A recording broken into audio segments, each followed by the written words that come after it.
Hello. Hope everyone's doing well on this Wednesday afternoon, or, you know, it's 5:17, so evening.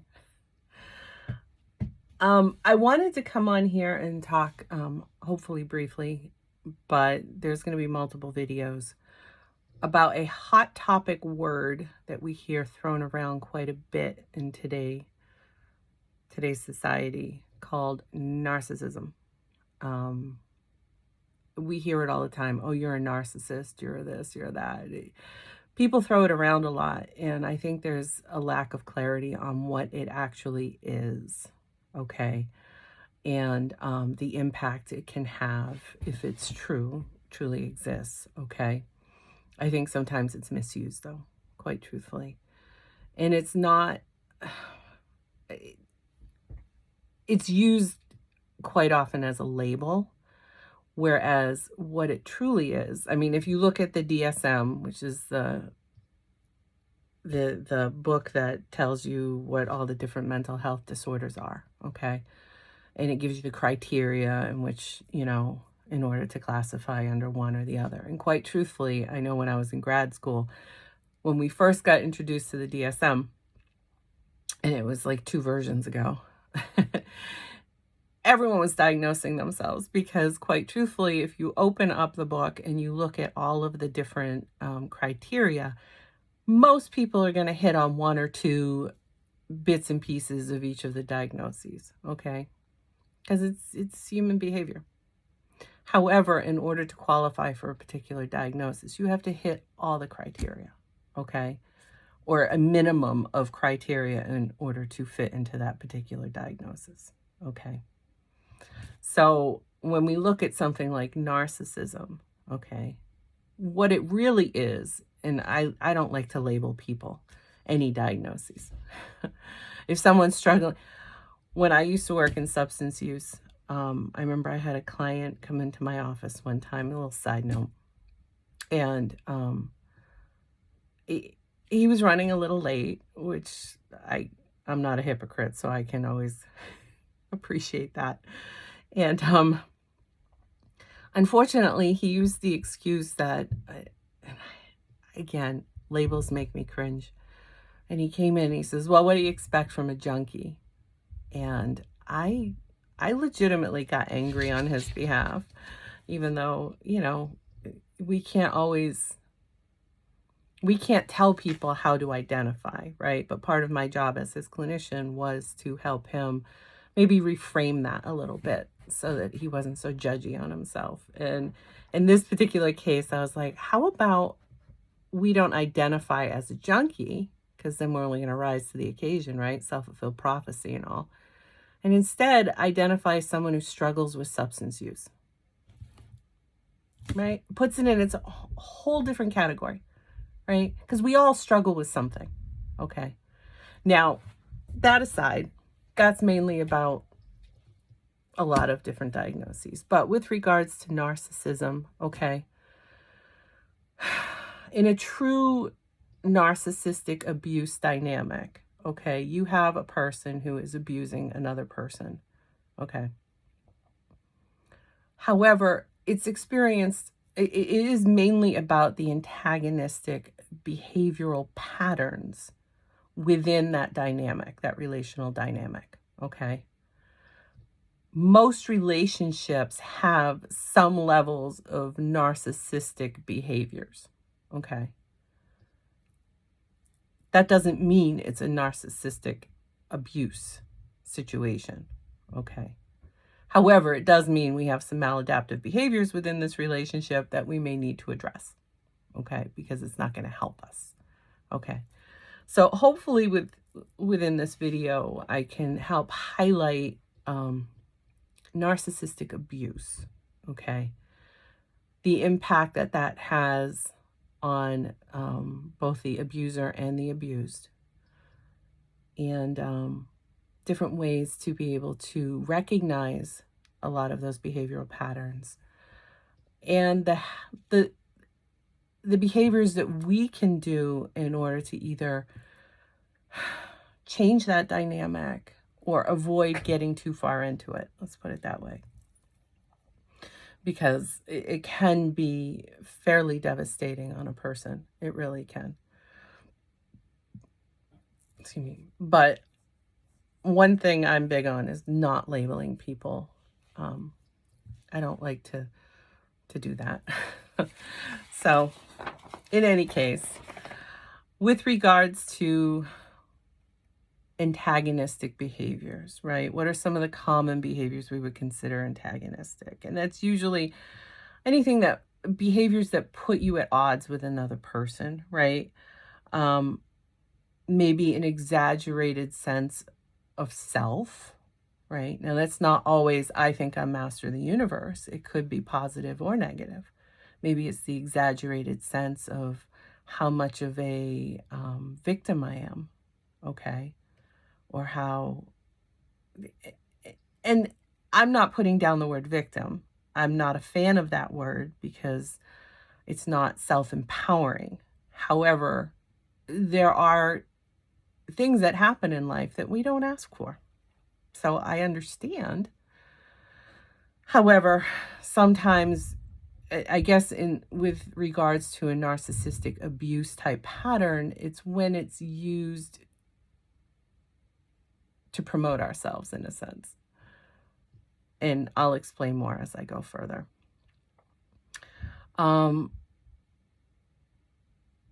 Some maybe expectation of special treatment, right? I expect to be, I hold this title, I expect to be treated better. I deserve it more than you, or something like that, okay? And again, that's only one example. You'll see as I go further.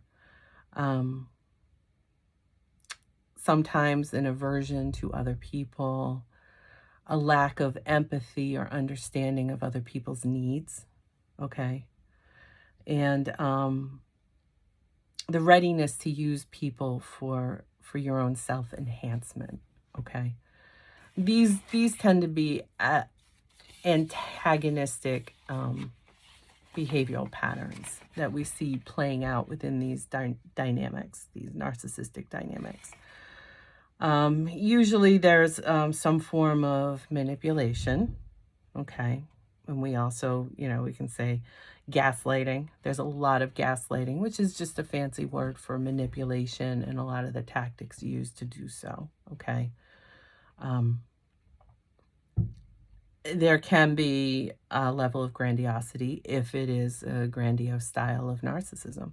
There are different forms of narcissism. So, and I'll get into that as well.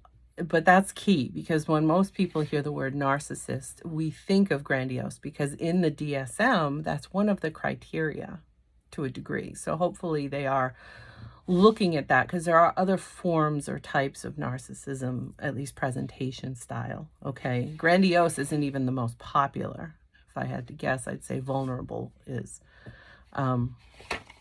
However, that is the one that put it on the map. Let's put it that way. Some level of callousness or deceitfulness, which usually comes with manipulation, right? Attention seeking of some sort, or even hostility, okay? So these are usually expressed in some form of impairment within the personality itself. I often say, I've never met, and again, I hate the label, but I've never met someone who exhibits these types of personality traits or behavioral patterns who doesn't have some form of insecurity, okay? So even your grandiose style of narcissism, anyone who exhibits those types of behaviors usually is overcompensating, okay? For whatever reason. So the impairment in the personality, okay, usually comes out in two aspects, okay? You have the interpersonal and the self, right? So interpersonal is how you relate to other people. The self is how you relate to yourself. So it would be your own self-identity as well as self-direction. So how you make goals, okay? Goal setting, if it's based on other people's approval, okay? Again, the biggest piece I want to highlight here is that this is not all or nothing, okay? The oxymoron of it is that nothing is all or nothing, okay? So people might have aspects of these different things and not necessarily be engaging in narcissistic abuse, okay? Because none of us are 100% healed, or, I mean, we all have room for growth, right? So I just want to highlight that. I'm just giving you some of the key aspects and things that would happen within these dynamics, but don't take one little thing and run with it and be like, oh my God, I knew you were narcissistic. Because again, that's not the point of this. The point of this is to not label necessarily, but to recognize abusive behavioral patterns so that we can set the appropriate boundaries where we're not internalizing those things, because that's where the abused loses themselves, okay, is through that internalization. And then it becomes a loop, and then there's a need, okay? And I'll explain that more as I get to it. But with regards to self-direction, personal standards can sometimes be unreasonably high, where one might see themselves as exceptional in a case where maybe they're not. I mean, not everyone's a 10, right? We all have our strengths. We all have our challenges. Or sometimes we set them too low, where again, much like that victimization, where I'm not good enough. Maybe I could have done that if I was good enough, right? And oftentimes people are unaware of their own motivations in this case. Like, I don't know what my motivations are for this behavior. And that's a lot of people until they start practicing mindfulness. So again, not the only thing to harp on. Okay. All right. And maybe some sense of entitlement. Okay. And I know plenty of people who do not engage in narcissistic abuse that have a sense of entitlement. Okay. So again, not all or nothing. All right. And then as far as self-identity, there's a lot of reference, comparisons to other people, right? Or externalizing your self-esteem, like really giving a lot of importance to other people's opinions or interactions, okay? Again, exaggerated self-appraisal, inflated or deflated, okay? How I look at myself. A lot of extreme emotions, one end to the other, okay? But we can see that in any kind of antagonistic personality traits, okay? There are other personality disorders, as if you will, and it's usually the antagonistic ones that exhibit more of that narcissistic behavioral patterns, okay, or antagonistic behavioral patterns, which makes sense if they're antagonistic, right? But it's that referring to your self-definition based on others, in a sense. So excessive reference to self in comparison to others. Okay, I guess is what I'm trying to say there. Now, the interpersonal side of it, okay, and I just have some notes here because I want to make sure I tap on everything. Keeps me organized, because you know how I like to wander. So on the interpersonal side, which is how we relate to other people, the areas of impact are usually empathy and intimacy, okay? So in empathy, I might not be able to recognize or identify with other people's needs and feelings, okay? Or maybe not as much as the average person would, right? It could just be expressed in small deficits. It doesn't have to be an inability completely, right? Again, continuum. Excessively, it could be on the other end where I'm very much aware of other people's needs, but only in regards to how that may be relevant to me. Okay.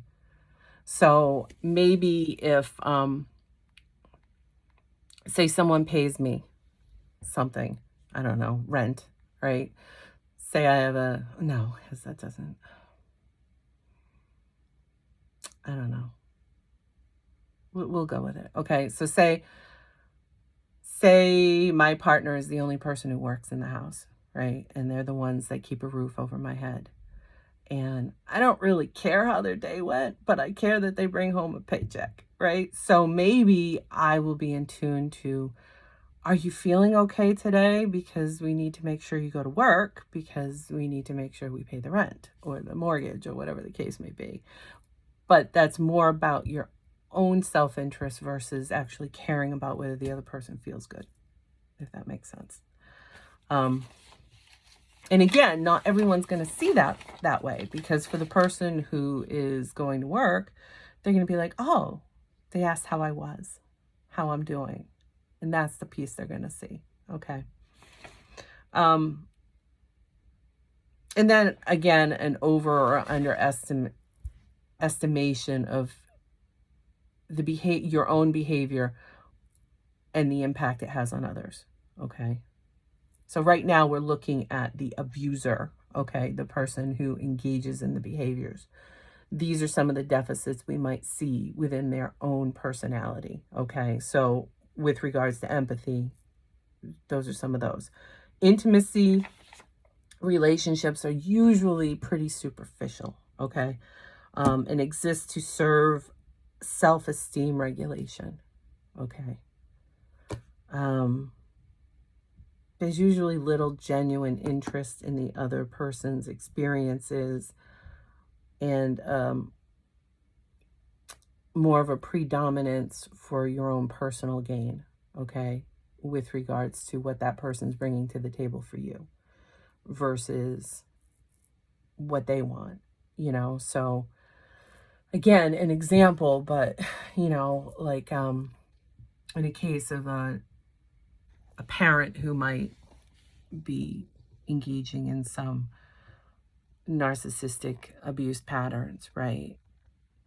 And sometimes it's just that you're afraid for your kid, but there are differences and red flags. So if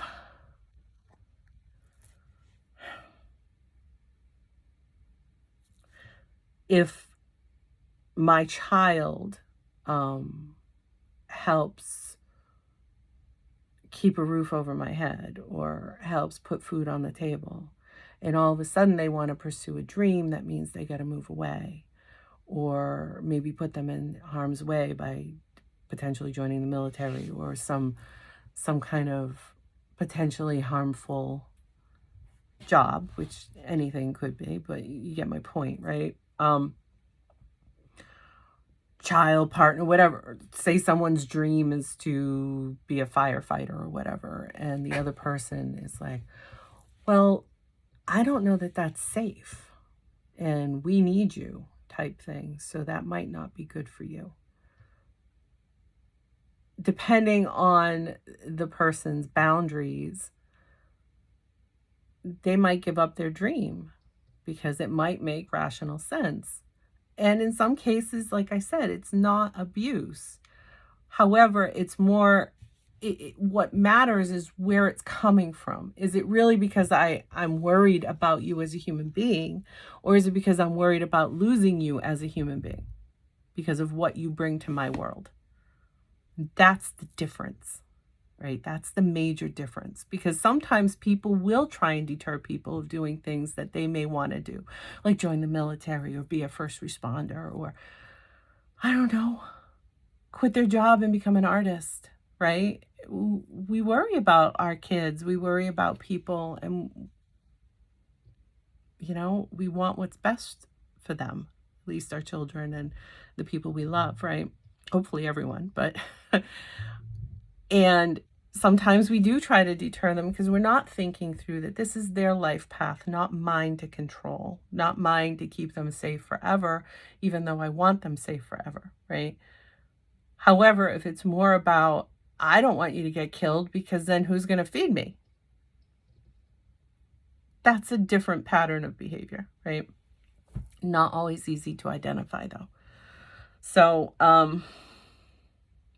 there's also usually a lack of reciprocity within these types of dynamics, because that's not what it's about for the abuser. The abuser is about getting their needs met, not meeting someone else's needs. Okay. So that's like for the majority of the relationship. Initially, initially they show up or give the illusion that they're showing up because they're trying to bring you in, reel you in, if you will. Okay, that's the idealization part of the relationship, where there's the love bombing, the focused attention that really can become fairly addictive, right? It's like, whoa, this person's really cares about me, and the idealization usually goes back and forth. It's reciprocal. However, again, it's those underlying motivations that determine whether or not, in all honesty, most people, it's nice when we're with someone that we might be passionate about initially, but healthy relationships, we're not saying I love you within 2 weeks. Okay? At least not truly like I'm in love with you in 2 weeks. That's not a healthy dynamic. Okay? Relationships take time to build. It doesn't mean you might not have love for them. Maybe you love everybody to some degree and you're just a very expressive person. It's different from saying, I'm in love with you, let's get married and spend the rest of our lives together within 2 weeks. It happens, okay? So red flags, because that's not typically a good foundation or sustainable, okay? So again, what happens typically within a antagonistic behavioral type of relationship, okay, is there's a level of devaluation of the person, the abused, if you will, not the abuser. We start feeling devalued, like, wow, maybe I'm not that good, right? Definitely a lot of invalidation, okay, because there's no empathy there typically. So we're not being validated within the relationship dynamic. Minimization is part of that. Like, oh, you're fine. You can go to work. It's just a headache, or it's just your finger. Just wrap it up. You'll be fine. Right? Again, it's where are the motivations? Definitely a lot of manipulation and gaslighting. And depending on the type of narcissism, sometimes that can even be borderline dangerous, okay, and aggressive. A sense of entitlement, okay. Well, this is my role, and therefore you have to do this for me because it's just the way it is. And then dismissiveness, there's always that. Not always, but there's usually near the end of a relationship or at some point once you've been in it a while, it's that dismissing the other person's needs and putting the abuser's needs first. Okay. But the abused person is feeling completely dismissed, like they hold no value other than to please the abuser. Okay. That's my job. I have to please you. And then there's some reward with that, quite truthfully. Okay. And I'll explain that as I go further. But the impact of this type of abuse style and pattern, it can go deep. It can go deep. Cognitively, we might see someone who deals with a lot of rumination, right? Repetitive thoughts, regret, guilt, a sense of confusion, maybe even perfectionism, but like a powerlessness or helplessness and hopelessness oftentimes. But again, it depends on the person and how they present. Emotionally, we might see depression, grief, maybe even some suicidal ideation, apathy, anxiety, irritability, okay? Interpersonally, there might be a lot of loneliness, because one of the things that happens within these abusive behavioral patterns is isolation. Um, the abuser tries to isolate the abused from any kind of positive networks that they may have that could potentially pull them out of this abuse pattern. Okay. So a lot of times the abused will have to prove themselves to the abuser by shutting out people in their lives that they care about. And oftentimes it's under the ruse that that person, I'm surprised you would hang out with that person. I don't know that they're really good for you. And with that, oftentimes comes a level of shame for the abused over time. Shame with the isolation, because it's like, what's happening, right? There's a lot of confusion in these relationship dynamics.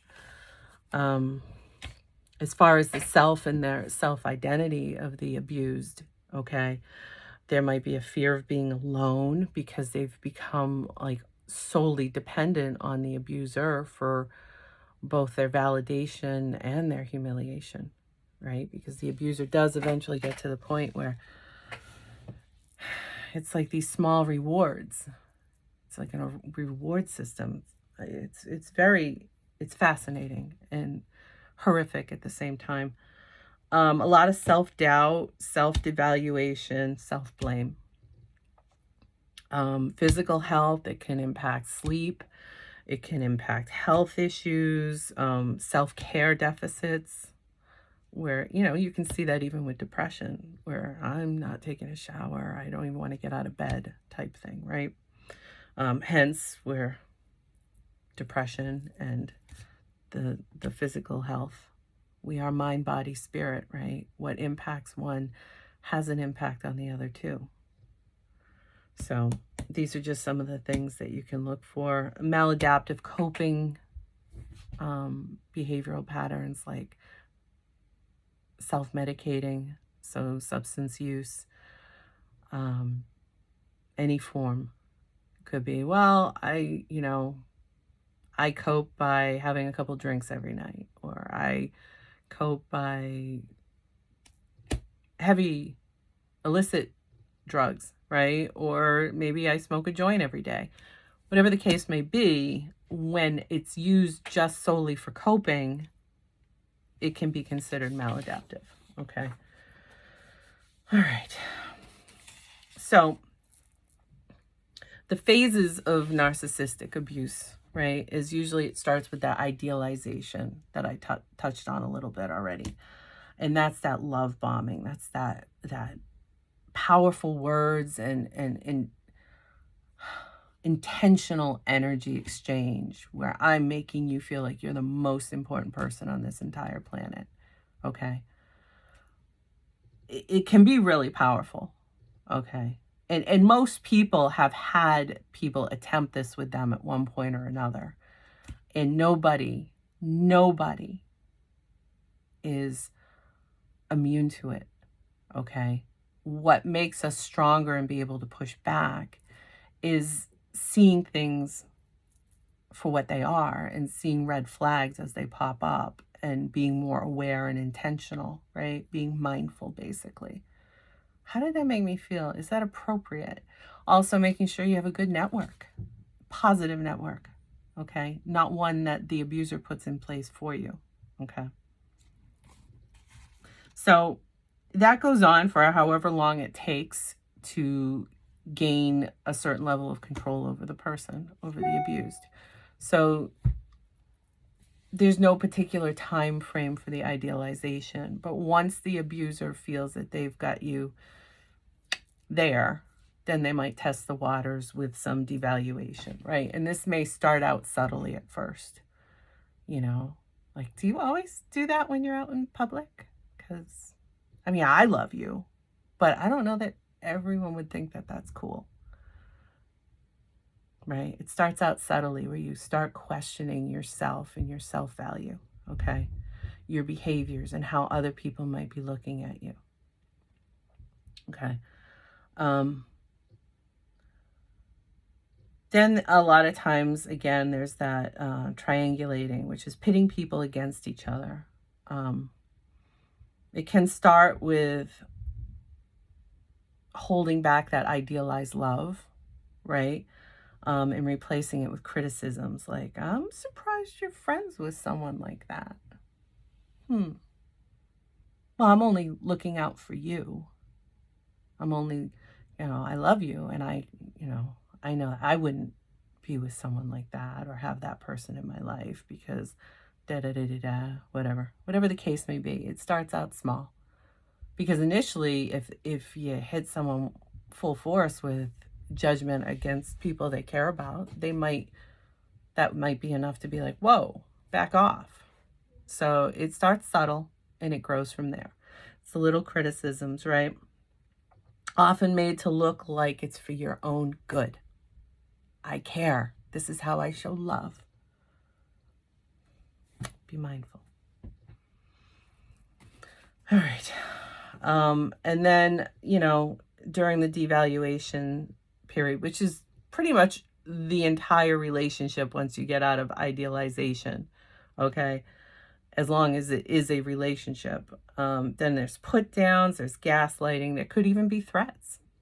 The threats, like if someone starts realizing and they want to leave, it could be the threats of, I'll never let your children see you, or I'm going to take you for every penny, because whatever the case may be. That would be like if it's a marriage or something.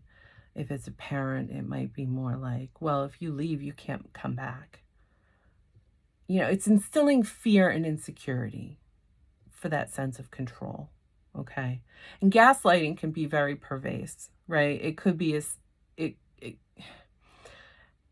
it could be as small as invalidating someone, being like, "Oh, I think that wouldn't bother me. Why is it bothering you?" type thing, or that really, I think you misinterpreted that. Or it can be really like hiding someone's purse and them being like, "Have you seen my purse?" "I haven't seen your purse. I just left it right there." "I don't know. No, I didn't see it."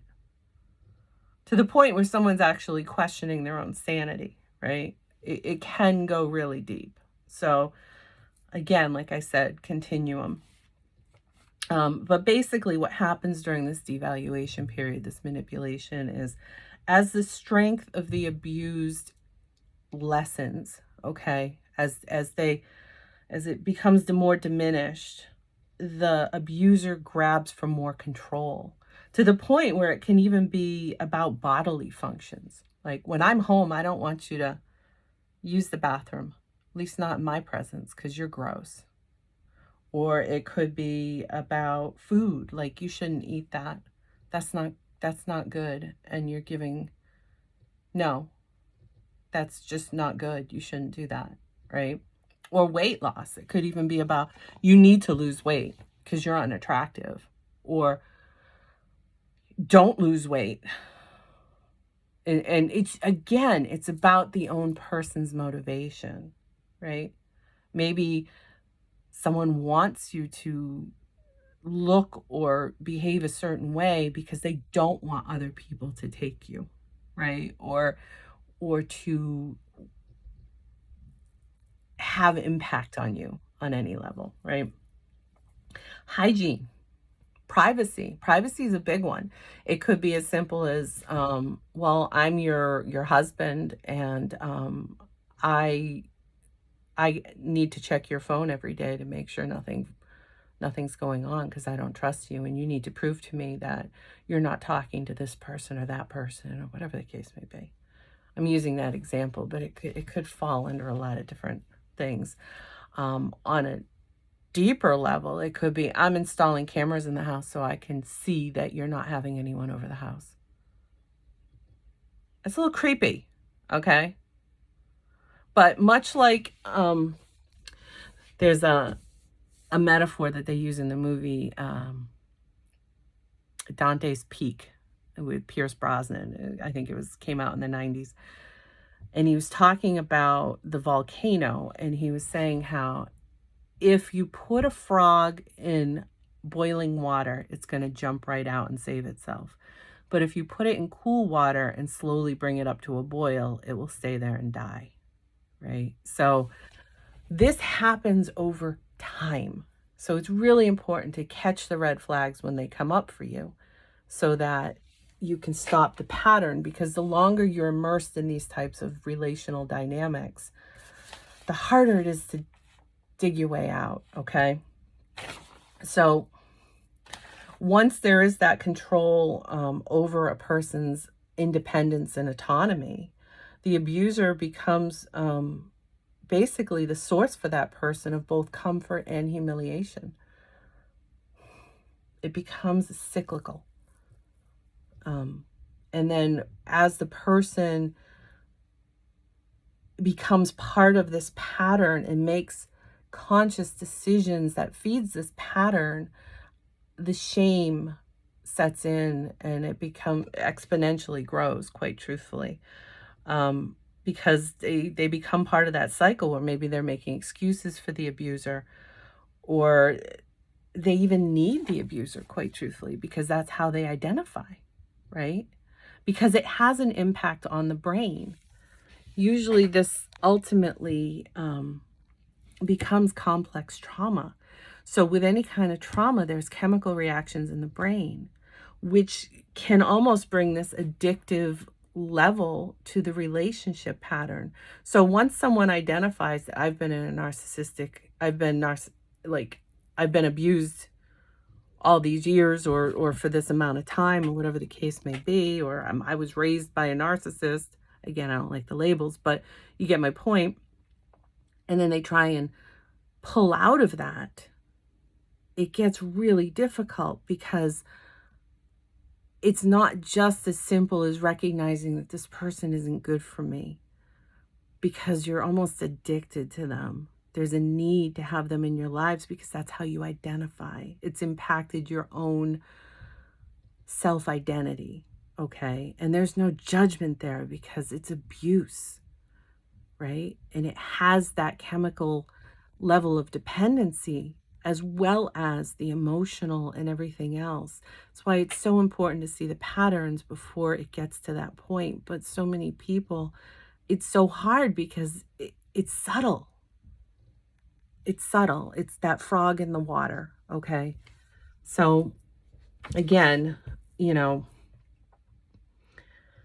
it can be hard because once a person realizes that they've betrayed attachments to other people to prove their loyalty to this person, or whatever the case may be, to show their allegiance. Yeah, we're in this together, and yes, I love you, and no, I don't care about any of these people, and you're more important because you have this particular role in my life, right?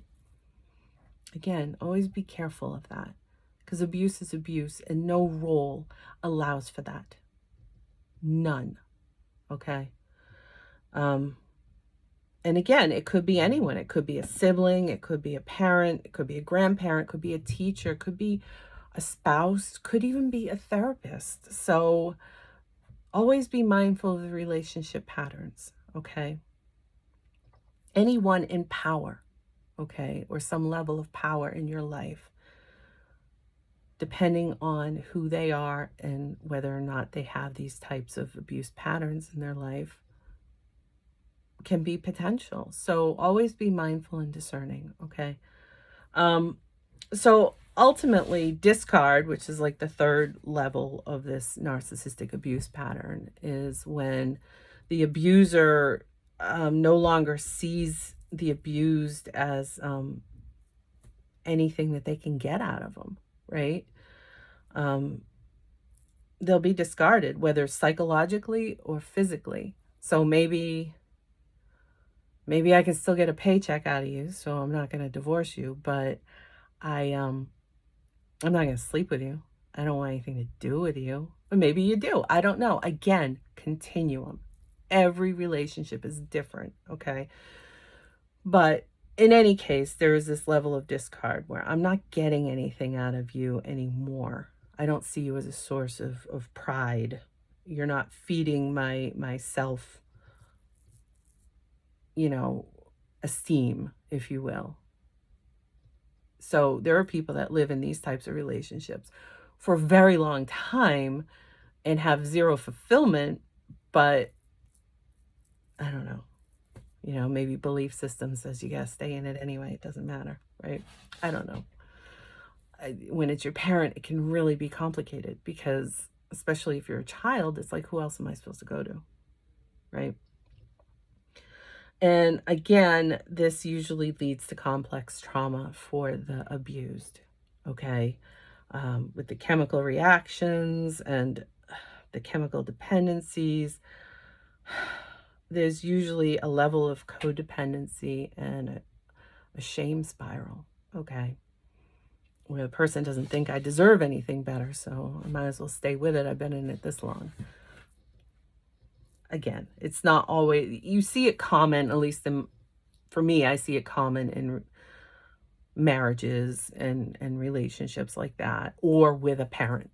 Okay, those are like the two most common, but they do exist outside of those. It can happen in any relationship. Okay, can happen in friendships. So just be mindful.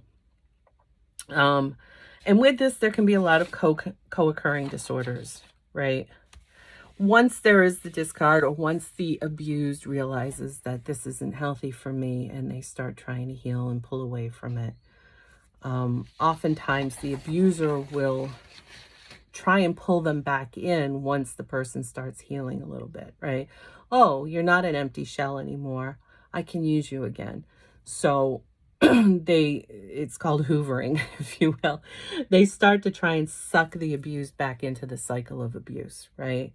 And oftentimes they do this through false promises, future faking, where we'll lie about all the beautiful things we can create in the future, but I have zero intention of putting that much work into it. But you don't know that, right? So the love bombing might happen again to really kind of re-trigger. So if you think of like a substance addiction, right? You might go through detox, and you might even be doing all your therapy, so you're dealing with the behavioral aspect of it. But one hit, man, take that one hit and you're right back to zero.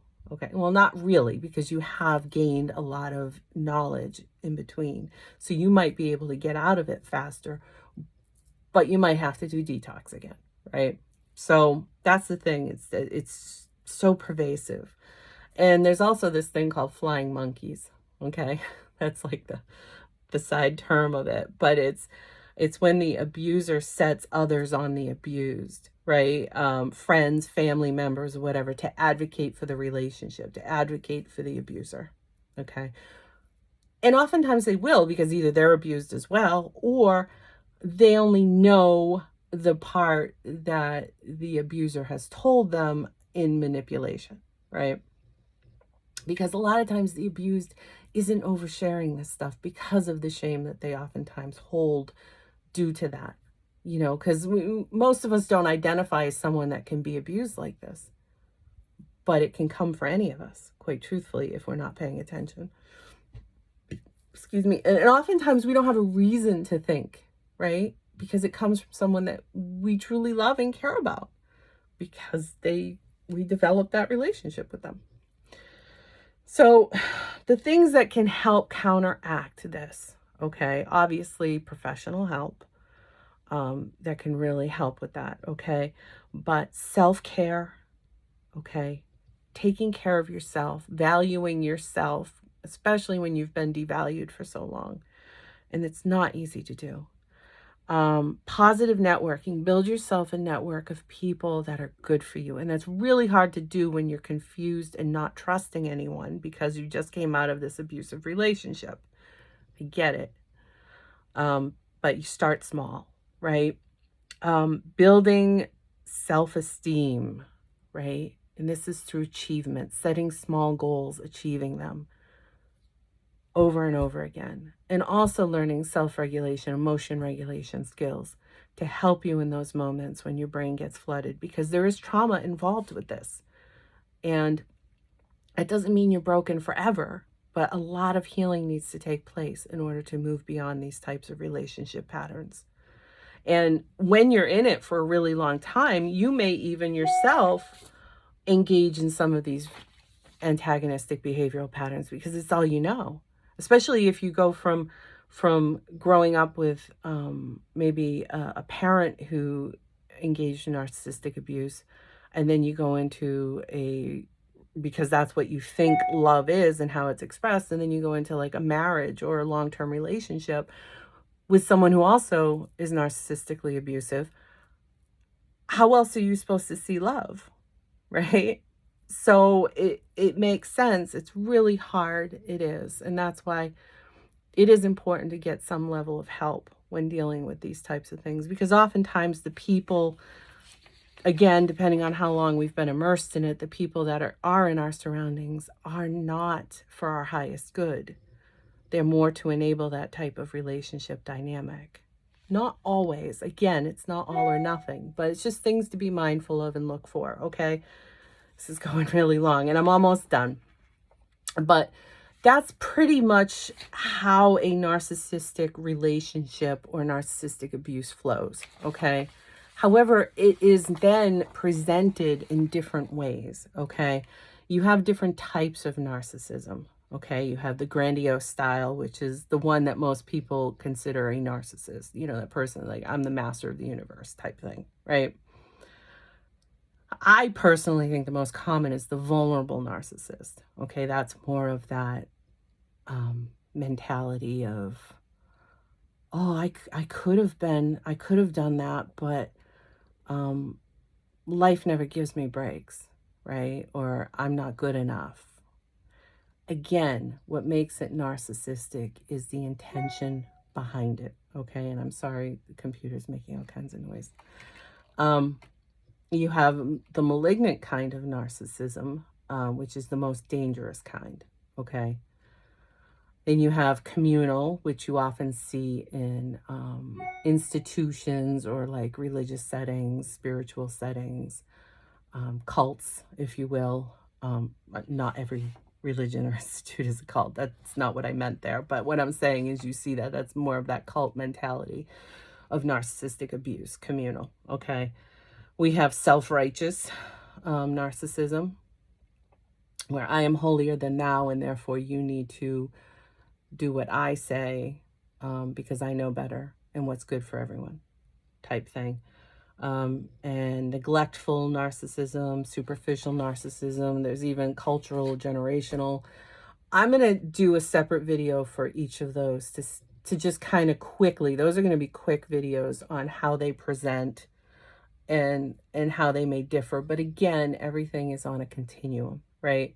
So one person might see something from each one of those styles, or it might come out in different ways, right? Again, think of the motivation. Think of the bigger picture and not just the, oh my gosh, my computer, I'm so sorry. Stop it. All these emails coming in. In any case, that's just a little bit on narcissism and what it truly is, okay? It's not someone who, like I said, it's often misused. And as far as covert, I hear people refer to narcissism, oh, that's a covert narcissist. That's not the other kind. Covert is not a type of narcissism. It's a presentation of narcissistic behaviors. You have covert and overt, okay? So with covert, some of the presentations, that's your thoughts and feelings. Overt is your behaviors and words, right? And I will go into that more when I go into the different types of narcissism and how they may present. But in any case, this is it was supposed to be a quick spiel on it, but we're almost at an hour here, and I apologize, but it is a hot topic. And most legal institutions are not going to recognize the word narcissism because it is overused and misused. So when you are dealing, say, with a divorce or something, you are going to want to talk about the antagonistic behaviors and not label the person as a narcissist, because they will quickly shut you off. They don't want to hear that. They don't want to hear, because most people misuse it and don't understand it. So always focus on the behaviors that are being exhibited within a relationship dynamic, okay? And not the labeling. All right, I guess that's it for now. Um, any questions, let me know. Otherwise, hopefully that was informative and can maybe clear up a little bit. It was fairly general. Um, I went through like 15 hours of training on this topic. So I tried to break it down in like less than an hour, but I mean, it does go deeper. There is a lot more information. You can do your own research as well. But I do recommend, if you are dealing with any kind of narcissistic abuse in your life, that you seek out a therapist if you are looking for therapy that is educated in this area. Not everyone is overly familiar with it, okay? Everyone has some level, but it's like doctors. Some specialize in certain areas and work with certain things. So when you're vetting for a therapist, and if that's something you specifically want to work on, then gain their level of training or understanding of the topic. Okay. Just like you would if you're dealing with like ADHD, make sure you ask the therapist, how familiar are you with it? What work have you done with it? Things like that. Because the whole purpose of when you go for therapy is to get your needs met, right? That's the important piece. So make sure you're going to someone who can do that. All right, I guess that's it. I hope you have a good rest of the evening. Sorry this went on for so long, but hopefully it was informational and helpful. And I will be putting out more videos, like I said, to break down the types a little bit, but those will be shorter because it's really just about how this whole pattern comes out in those particular types. Typically, again, not all or nothing. Okay. All right. Have a great night. Talk to you soon. Bye.